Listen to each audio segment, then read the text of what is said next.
सिया राम जय गुरुजी। सियाराम, जय सियाराम। कैसे हो? बिल्कुल हनुमान जी की दया है। आज फिर से मैं वासुदेव संस्कृत महाविद्यालय में आ गई। आना चाहिए, बिल्कुल आना चाहिए।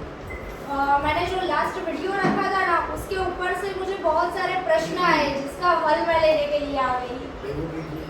पहले तो ये विद्यालय है, तो उसमें मुझे सब लोग पूछ रहे थे कि क्या आप जा रहे हो, जाके देख रहे हो, क्या सच में ऐसा है?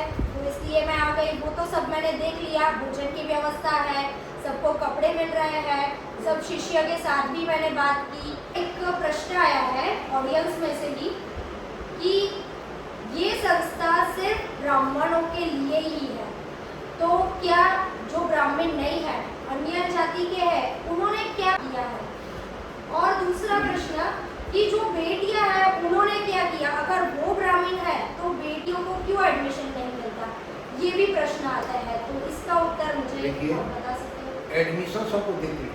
हम्म, एडमिशन के लिए हमको जहाँ से भी फोन आया, मैं एडमिशन के लिए किसी को मना नहीं किया। मैं हॉस्टल छात्रावास में रहने के लिए मना किया। क्यों? कोई क्षत्रिय है, कोई वैश्य है, कोई शूद्र है, वो क्या ब्राह्मण को रोटी खाएंगे? बेटियों को भी। अभी दिशा से आया था, आई थी फोन, मैंने कहा ना नहीं, एडमिशन नहीं किया, मैं पढ़ाऊंगा आपको। हमारे यहाँ बेटियों के रखने को हॉस्टल व्यवस्था नहीं है। अगर हॉस्टल व्यवस्था दानवीर लोग कर देंगे, अगले साल से एडमिशन, स्कूल में एडमिशन तो अभी भी चालू है बेटियों के लिए, हॉस्टल में भी कोई प्रॉब्लम नहीं है उनको, हॉस्टल में जाए। मैं तो 16 में भी बेटियों को पढ़ाता था, बुला बुला कर, यहाँ भी पढ़ाने के लिए तैयार हूँ, खाली हॉस्टल की व्यवस्था नहीं है। सही बात है। हॉस्टल की व्यवस्था नहीं है कि भाई इसमें बेटियां रहे, और लड़कों के हॉस्टल में बेटियों को रखना हमको उचित नहीं लग रहा है, इसीलिए मैं हॉस्टल के लिए मना कर रहा हूँ, पढ़ने के लिए नहीं। और किसी भी जाति को पढ़ने के लिए मैं मना नहीं कर रहा हूँ, आइए मैं पढ़ाऊंगा। हॉस्टल की व्यवस्था हमको नहीं है। मान लीजिए कोई क्षत्रिय है, हॉस्टल बना लें, उसमें क्षत्रिय लोग रहे, पढ़ाने के लिए तो हम बैठे हैं। जहाँ तो वसुधैव कुटुंबकम, कोई भी आओ पढ़ाने के लिए बैठे हैं। शूद्र हैं, उनके समाज के एक से एक अग्रगण्य लोग हैं, हॉस्टल बनाओ, बराबर है। हॉस्टल की व्यवस्था हमारे पास नहीं, इसलिए मैं मना कर रहा हूँ। पढ़ाने के लिए तो कोई भी जाति आवे, पढ़ाने की कोई प्रॉब्लम नहीं, आओ मैं पढ़ाने के लिए बैठा। हॉस्टल की व्यवस्था नहीं है, लाचार क्या करो। तो अगर किसी को एडमिशन लेना है मगर यहाँ पे रहना नहीं है, और अभी तो डिस्टेंस लर्निंग हो गया है, तो क्या ऐसी विद्यालय कोई फैसिलिटी देता है डिस्टेंस लर्निंग या ऑनलाइन लर्निंग का? दूसरे विद्यालय के तो विषय में मैं नहीं कह सकता हूँ, नहीं कह सकता हूँ, लेकिन मैंने ट्रस्ट मंडल में प्रस्ताव रखा है, लेकिन अभी न हमको टाइम था न उन लोगों को टाइम है, तो एडमिशन की प्रक्रियाएँ चल रही थी, वो सब पूरी हुई है।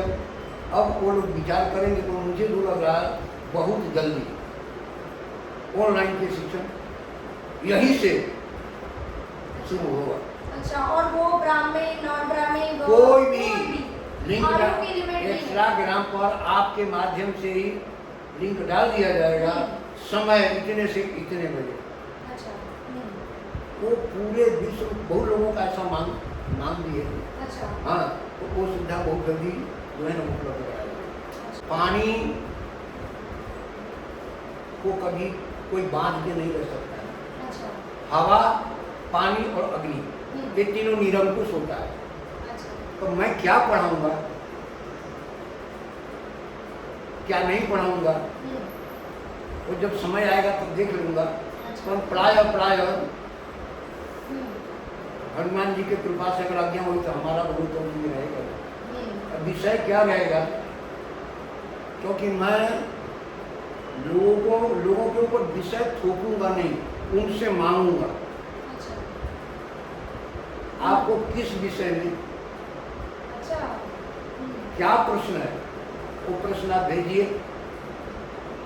जो प्रश्न आप आज भेजेंगे उसका उत्तर हम आपको इंटरनेट के माध्यम से, टेलीग्राम के माध्यम से कर देंगे। अच्छा, तो ये तो ऐसा कह सकते हैं कि चलती फिरती पुस्तकालय या फिर गूगल, अभी तो गूगल और जेमिनी आ गया, तो आप ऐसा प्रकार का काम करोगे कि कोई भी प्रश्न पूछे और उसका आप उत्तर दोगे। अच्छा, ये तो बहुत बढ़िया है। तो एक तरफ से हमारी ऑडियंस को भी तसल्ली हो गई होगी कि इतना जानना मिला, और मेन जो प्रश्न था उनका कि क्यों ब्राह्मण के लिए ही, तो इसका प्रश्न का उत्तर भी मिल गया आपसे। ब्राह्मणों की विद्या किसी की जागीर नहीं है भाई। ये लोगों को मन में होगा कि खाली ब्राह्मण नहीं, आप भी आओ पढ़ो। अगर मैं आपको पढ़ाने के लिए मना करूं तो मैं गुनेगार हूं। आप आओ तो सही। हॉस्टल की व्यवस्था हमारे पास सीमित है, मैं उसके लिए लाचार हूँ, मैं उसको कुछ नहीं कर सकता। ये मांगनी अगर आपको रखना हो तो गुजरात सरकार के ऊपर रखिए कि भाई તમે ब्राह्मणों ने छात्रावास बनाओ तो हॉस्टल, तुम क्षत्रियों ने बनाओ, वैश्यों ने बनाओ, शूद्रों ने बनाओ, बेटिया माटी पर बनाओ। आप बाकी भणावा माटे तो कहीं प्रॉब्लम नहीं, आओ आओ भरो, बेटिया कोई भी जाति का कोई भी आओ। और वैसे आपने बोला ऐसे बिटिया, तो मैं भी लड़की हूँ, आपने मुझे भी पढ़ाया, कभी ना नहीं बोला। वो एग्जाम्पल मेरा ही है जो लोग पूछते हैं, एकदम सही बात है। खाली हॉस्टल की सुविधा नहीं है तो मैं लाता हूँ, बराबर। और भगवान ने इतनी कैपेसिटी भी नहीं दिया है कि मैं हॉस्टल बना दूँ, सही बात है। फिर भी गुरुजी आप कैपेसिटी का बोल रहे हो, तो अभी आप जो कर रहे हो वो कम भी नहीं है कि इतना प्रयास कर रहे हो धर्म के प्रचार के लिए, ब्राह्मणों के लड़के के लिए इतना सारा कर रहे हो, वो सब कुछ कम नहीं है। और ये जो मैं आती हूँ, यहाँ का वातावरण मुझे मिलता है, मुझे बहुत ही अच्छा लगता है कि मैं स्कूल कॉलेज में पढ़ी हूँ मगर साथ साथ में मुझे गुरुकुल का वातावरण भी आपके माध्यम से मुझे मिलता है, तो मुझे बहुत ही आनंद होता है।